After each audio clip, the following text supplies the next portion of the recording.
సంస్కృతం ఏగం ఏగం ఏగం ఏగం ఏగం ఇది వదమ దే దే దే దే దే ఇది వదమ త్రిని త్రిని త్రిని త్రిని త్రిని ఇది వదమ త్రిని ఇది వదమ చతరి చతరి చతరి చతరి చతరి ఇది వదమ చతరి ఇది వదమ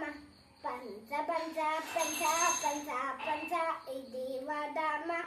పంచ ఇది వదమ సత్ సత్ సత్ సత్ సత్ ఇది వదమ సత్ ఇది వదమ సప్త సప్త సప్త సప్త సప్త ఇది వదమ సప్త ఇది వదమ అష్ట అష్ట అష్ట అష్ట అష్ట ఇది వదమ అష్ట ఇది వదమ నవ నవ నవ నవ నవ ఇది వదమ నవ ఇది వదమ దశ దశ దశ దశ దశ ఇది వదమ దశ ఇది వదమ ధన్యవాదాలు.